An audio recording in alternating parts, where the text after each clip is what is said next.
History teaches a brutal lesson. When great dynasties turn inward, they often collapse into genetic disaster. And yet, history's wealthiest family, the Rothschilds, built their empire by systematically breaking that very rule. They wove a web of systematic cousin marriage so tight that at their peak, 71% of all their weddings were between blood relatives. The secret to how they defied biology lies in two places: a founder's radical will and an unbelievable stroke of genetic luck. So, how did one man's vision become a binding law for generations, creating a marriage trap that almost no one could escape? So, how did one man lock his descendants into the system for over a century? The answer lies in his will, a document from 1812 that is less a family testament and more a corporate charter for a dynasty. The mechanism was brutally simple, and it centered on a single powerful clause. Mayer Amschel Rothschild explicitly stated, and I quote, "I will ordain that my daughters, sons-in-law, and their heirs have no share in the said M.A. Rothschild and Sons business." This created what historians call an economic marriage trap. A Rothschild daughter, raised in unimaginable luxury, was suddenly faced with a choice: marry an outsider and be cut off from the family enterprise and its fortune, or marry a cousin and remain within the golden circle. Think of it less like a marriage and more like a corporate merger. The family women, with their dowries and social capital, were strategic assets. Marrying them to an outsider was like allowing a competitor to acquire a key division of your company. The will ensured all mergers and acquisitions stayed in-house. Mayer Rothschild's will.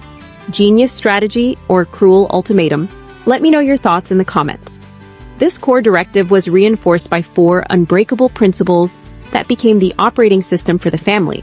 First, a strict form of primogeniture.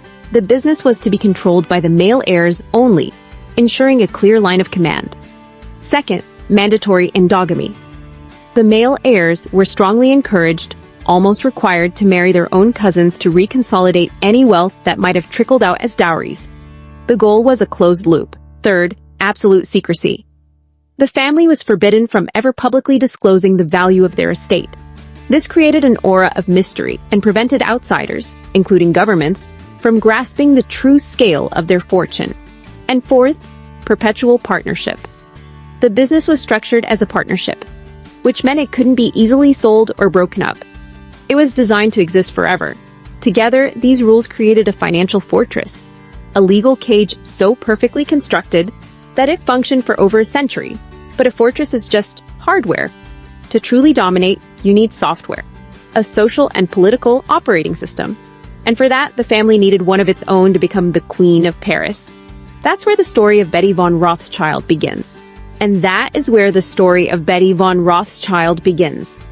Imagine this, it's 1824. You are 19 years old, brilliant, and you've just been sent from Vienna to Paris with a very clear mission. Your assignment is to marry your own uncle, James, a man 13 years your senior. This wasn't a romance. This was a strategic deployment. Parisian high society was notoriously closed off, especially to outsiders, and even more so to a Jewish banking family. They had the money, yes, but they lacked the acceptance, the deep-rooted influence that money alone can't buy. Betty's job was to build that for them. And she didn't just succeed, she redefined the game. Betty turned her home into the most influential salon in Paris. You have to picture it. On any given evening, you might find the writer Honoré de Balzac in deep conversation in one corner, while Frédéric Chopin played the piano in another. The great artist Ingres, who would paint her iconic portrait, was a regular. She even became a close confidant of the Queen of France herself, Marie-Amélie. She wasn't just hosting parties, she was holding court. She was an intelligence agent wrapped in silk, gathering information, building alliances, and weaving the Rothschild name into the very fabric of French power. Every invitation she extended, every conversation she guided, directly enhanced her husband James's financial empire. She provided the invaluable soft power that made their hard cash truly unstoppable. The number, when it was finally calculated, was almost total. 97%. Let that sink in for a moment. Through the combined pressure of asset seizures, punitive taxes, and the wild hyperinflation that gripped post-war Japan, the real value of the Zaibatsu family's fortunes evaporated. It was a wipeout on a scale that is almost impossible to comprehend. Centuries of accumulated wealth, power, and influence gone in less than 3 years. This wasn't just a haircut for the ultra-rich, it was a fundamental reordering of society.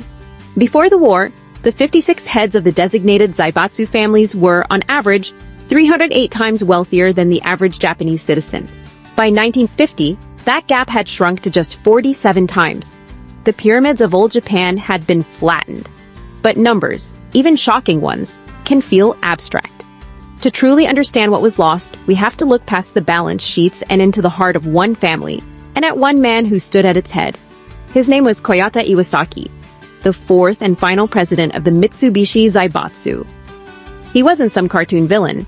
He was a Cambridge-educated man of the world who had led Mitsubishi for 29 years, steering it to become a global industrial powerhouse. He had spent his life building on a legacy started by his great-grand-uncle. Now, in his mid-60s, he was forced to watch as American directives dismantled everything his family had built, piece by piece. He protested. He argued that Mitsubishi was a force for good, but it was hopeless. He was a man trying to stop a tidal wave with his bare hands. In December of 1945, just before Mitsubishi was formally dissolved forever, Koyata Iwasaki died. He was 66 years old. He didn't live to see the final signature that ended his family's empire. All he left behind was a poem, a traditional tanka, written as he watched his world crumble. It was about autumn, the season of beautiful, inevitable decay. The dynasty was over. No Iwasaki would ever lead Mitsubishi again. And they were not alone. Think of the Mitsui family, a clan so powerful their own family constitution, a document 46 years old with 109 articles, explicitly forbade the dissolution of their holdings. It was meant to ensure their dynasty was eternal. Yet, on July 16, 1946, the heads of the 11 Mitsui households gathered for one last somber meeting. In an act of ultimate symbolic surrender, they voted to abolish their own constitution. They chose to dismantle their own legacy, knowing the alternative was to have it forcibly torn from their hands. The families were gone. Their names, once synonymous with Japanese industry, were now just footnotes in the histories of the companies they had created. And this leads us to the final, haunting paradox of this entire story. The companies survived, but the families did not. How is that possible? What became of these corporate giants, now suddenly cut free from their creators? The answer lies in what happened after the American occupation ended. With the signing of the San Francisco Peace Treaty in 1952, the old Zaibatsu companies, now free from direct family control, began to quietly regroup. They formed new alliances, not based on bloodlines and ancient family constitutions, but on shared history and mutual business interests. These new forms were called keiretsu. You know their names today. Mitsubishi, Mitsui, and Sumitomo rose from the ashes to become the global giants we recognize. They exist, they thrive, they shape our world.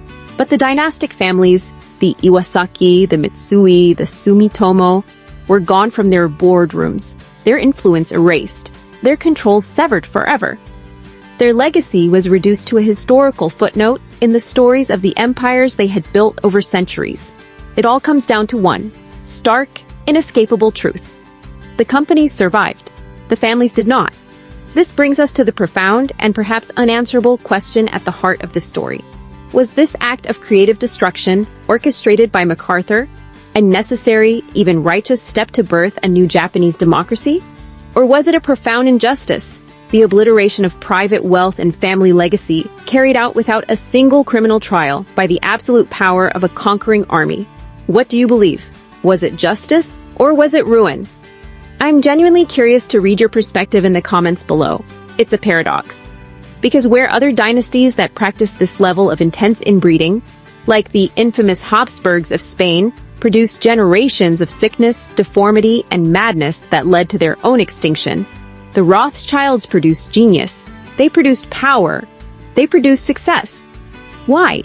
How did one family roll the genetic dice and win again and again, while another created a royal tragedy?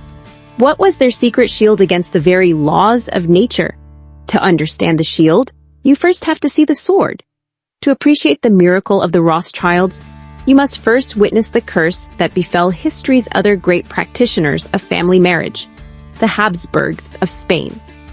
For nearly 2 centuries, the Habsburgs also turned marriage inward, forging a chain of uncle-niece, aunt-nephew, and first-cousin unions to consolidate their vast European empire. Their dynasty culminated in a tragedy. A king who was the living embodiment of genetic collapse, Charles II. He was a king in name only, a ghost on the throne. Due to the infamous Habsburg jaw, a severe deformity, his tongue was so large he could barely speak or chew. He was plagued by illness his entire life and was ultimately impotent.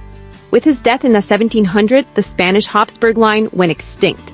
And this isn't just historical gossip, it's cold, hard science.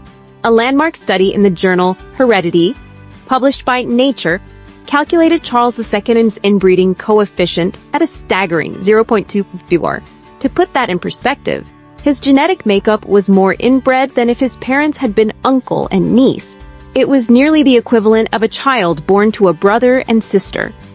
Further research in journals like PLOS1 revealed the devastating cost across the dynasty. Infant and child mortality was so high that nearly half their children didn't live to the age of 10. So the genetic blueprint for disaster was written. A cursed king, a fallen dynasty. By all scientific logic, the Rothschilds, who walked this exact same perilous path, should have met the same fate. Their family tree should be a gallery of horrors, a testament to broken genes. So why? Where the Habsburgs produced a king who could barely chew his own food, did the Rothschilds produce genius after genius? Because where other dynasties that practice endogamy produced monsters and madmen, the Rothschilds generated genius after genius. They produced titans of finance who shaped economies, gifted scientists who expanded our knowledge of the natural world, and patrons whose collections now fill the world's greatest museums. It is the central burning question of the Rothschild legacy. How did they defy genetics? Was it sheer, impossible luck? Or did they possess something else? A hidden advantage buried deep in their ancestry? The answer, or at least the beginning of one, lies in modern genetics, which has started to unlock this puzzle. It hints at a fascinating theory, that the Rothschilds began their dynasty not with a fortune of gold, but with something far more valuable, a clean gene archive. This idea of a clean gene archive is the first key to solving our puzzle. It's a theory rooted in a simple but powerful stroke of luck. It suggests that the founding couple of the dynasty, Mayer Amschel Rothschild and his wife Gutla, just happened to possess a gene pool that was remarkably free of dangerous recessive alleles, the tiny genetic codes that cause hereditary diseases. They unknowingly started their dynasty with an incredible invisible asset, a genetic head start that money couldn't buy. But that's only half of the story. The second theory, which likely worked in tandem with the first, is a concept known as the purging effect. This is where the story takes a darker, more Darwinian turn. Imagine you have a jar of cloudy water filled with fine sediment. Every time you pass it through a filter, it gets a little clearer as some sediment is removed. Over many passes, the water becomes pure. In a simplified way, the Rothschild gene pool was like that water. Over generations of intermarriage, any harmful genes that did exist were more likely to be expressed.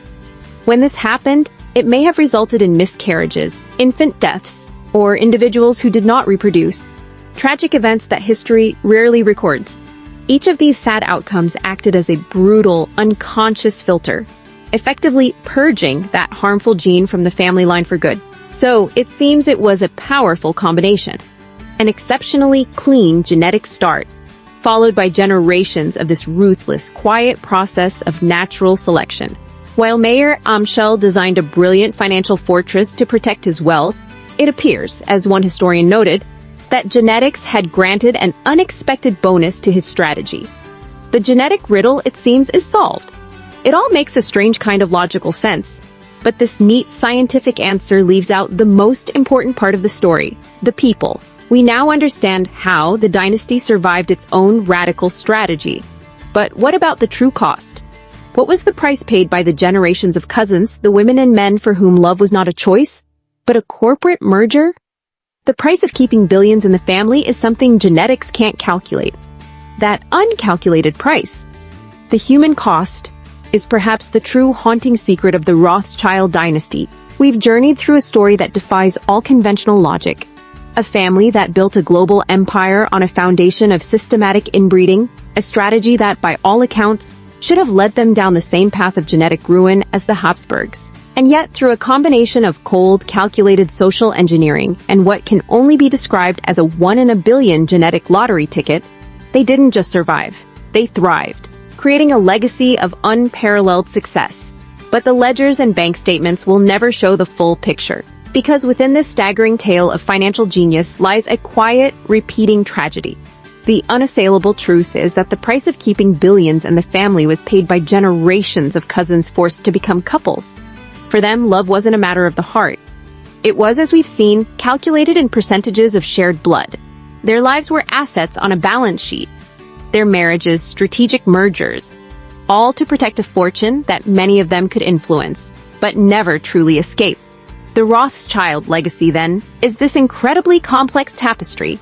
It's woven with threads of undeniable brilliance, audacious ambition, and sheer, improbable luck. It's a history that inspires awe at their ingenuity, but also leaves a lingering sense of unease about the methods used to achieve it. It's a story that truly stays with you. I'm so curious to hear your reflections on this. Were you aware of this side of the Rothschilds' history? Or is this your first time encountering their marriage trap? Please do share your thoughts in the comments below. If you, like me, enjoy exploring these hidden human stories behind the grand sweep of history, please consider subscribing to join our corner of the internet. And if you found this journey as fascinating as I did, a simple like on the video helps our small community unravel these stories together. Thank you for spending this time with me.